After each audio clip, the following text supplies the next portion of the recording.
Bismillahirrahmanirrahim. Assalamualaikum warahmatullahi wabarakatuh. Perkenalkan, nama saya Ferdian Maulana dari program studi Pendidikan Agama Islam dengan NIM 22481039 kelas A. Video ini saya buat untuk melengkapi tugas ujian tengah semester dengan mata kuliah Hadis Tarbawi yang diberikan oleh dosen saya, yaitu Ibu Dr. Mulyani SPDI MPDI. Di sini saya akan menjelaskan tentang 5 hadis beserta arti dan penjelasannya menurut aspek pendidikan dan 2 contoh konkret. Jadi langsung saja, hadis yang pertama yaitu hadis tentang kewajiban menuntut ilmu. Nabi Hurairah radhiyallahu anhu qala Rasulullah sallallahu alaihi wasallam, "Faman salaka tariqan yaltamisu fi ilman sahalallahu bihi tariqan ilal jannah." Rawahul Bukhari wal Muslim. Dari Abu Hurairah, dia berkata, Nabi SAW bersabda, barang siapa yang menempuh jalan untuk mencari ilmu, maka Allah akan memudahkan baginya jalan menuju surga. Hadis riwayat Imam Bukhari dan Imam Muslim. Adapun sedikit penjelasan dari aspek pendidikan, yaitu hadis ini menjelaskan bahwasanya belajar itu adalah ibadah, sebagaimana dalam hadis disebutkan bahwasanya Allah memudahkan bagi orang-orang yang menuntut ilmu jalan untuk menuju surga, dan juga dengan ilmu pengetahuan seseorang dapat membedakan antara yang baik dan yang benar, yang buruk dan yang benar. Adapun 2 contoh konkret tentang hadis ini, yaitu seperti mahasiswa yang rajin belajar, yang rajin membaca buku dan mengerjakan tugas-tugas yang diberikan oleh dosennya. Kemudian yang kedua itu seperti seseorang yang senantiasa mencari ilmu, pergi mencari majelis-majelis taklim yang mengajarkan ilmu agama.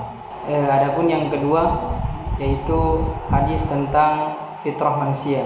An Abi Hurairah radhiyallahu anhu qala Rasulullah sallallahu alaihi wasallam, "Kullu mauludin yuladu 'alal fitrati fa abwahu yuhawidani aw yunassirani." Rawahul Bukhari wal Muslim. Dari Abu Hurairah radhiyallahu anhu, semoga Allah meridhoinya, dia berkata, Nabi SAW bersabda bahwasanya setiap anak dilahirkan dalam keadaan berfitrah, lalu kedua orang tuanya lah yang mengubahnya menjadi Yahudi, Nasrani atau Majusi. Hadis riwayat Imam Bukhari dan Imam Muslim. Adapun sedikit penjelasan dari aspek pendidikan, yaitu hadis ini menjelaskan bahwasanya manusia itu lahir dalam keadaan bersih, suci, dan berpotensi untuk menerima kebaikan.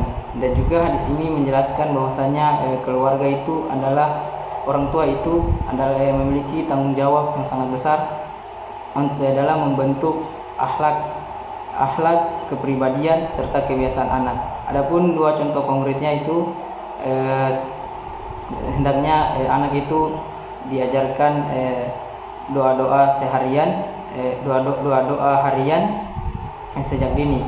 Adapun yang kedua yaitu hendaknya anak itu dibiasakan untuk berkata jujur dan menghormati orang lain. Adapun yang ketiga yaitu hadis tentang metode pendidikan dalam Islam.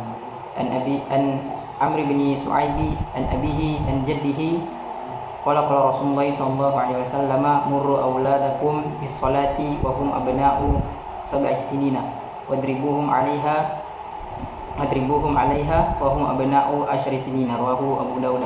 Dari Amr bin Sa'id, dari bapaknya, dari kakeknya, dia berkata, Nabi SAW bersabda, "Perintahkanlah anak kalian untuk sholat pada usia 7 tahun dan pukullah mereka ketika mereka lalai pada usia 10 tahun. Hadis riwayat Abu Dawud. Adapun sedikit penjelasan dari aspek pendidikan, bahwasanya hadis ini menjelaskan metode pendidikan Islam itu dilakukan secara bertahap, tidak secara menyeluruh. Bagaimana dilakukan menasihati, kemudian membiasakan dan mendisiplinkan anak sesuai dengan usia anak. Adapun 2 contoh konkretnya yaitu hendaknya anak itu dibiasakan untuk sholat berjamaah sejak dini. Yang kedua yaitu hendaknya orang tua membuatkan jadwal belajar dan ibadah untuk anak. Adapun yang keempat yaitu hadis tentang kewajiban orang tua terhadap anak. An Abdullah bin Umar radhiyallahu anhuma annahu sami'a Rasulullah SAW yaqulu kullukum ra'in wa kullukum mas'ulun an ra'iyatihi, rawahul Bukhari wal Muslim. Dari Abdullah bin Umar, semoga Allah meridhai keduanya, bahwasanya dia mendengar Nabi SAW bersabda, setiap kalian adalah pemimpin dan setiap kalian akan dimintai pertanggungjawaban atas apa yang kalian pimpin. Adapun penjelasannya, yaitu hadis ini menjelaskan bahwasanya setiap manusia itu memiliki tanggung jawab mereka masing-masing. Bagaimana ayah dan ibu itu adalah pemimpin bagi anak-anaknya, dan juga hadis ini menjelaskan bahwasanya keluarga itu adalah tempat pertama pembentukan karakter anak. Adapun dua contoh konkretnya, yaitu hendaknya orang tua itu mengawasi penggunaan handphone dan pergaulan anaknya. Yang kedua itu hendaknya orang tua itu menyekolahkan dan memberikan motivasi belajar kepada anak.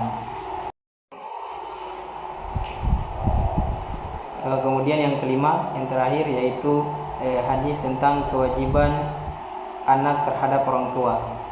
An Abi Hurairah radhiyallahu anhu qala Rasulullah sallallahu alaihi wasallam rogima anfuhu thumma rogima anfuhu qila man ya Rasulullah qala man adraka walidayhi indal kibari ahadahuma aw kilaihima falam yadkhulil jannah, rawahu Muslimun. Dari Abu Hurairah, dia berkata, Nabi SAW bersabda, celakalah. Kemudian ditanyakan siapa yang celaka tersebut, ya wahai Rasulullah. Dan Rasulullah SAW menjawab, celakalah orang yang mendapati salah satu atau kedua orang tuanya pada masa tuanya, tetapi dia tidak masuk surga karena tidak berbakti kepada mereka. Hadis riwayat Imam Muslim. Adapun penjelasannya, bahwasanya hadis ini itu menunjukkan betapa besarnya kedudukan orang tua dalam Islam, dan juga hadis ini menjelaskan bahwasanya berbakti kepada kedua orang tua itu adalah amalan yang paling utama setelah beribadah kepada Allah. Adapun dua contoh konkret, yaitu hendaknya seorang anak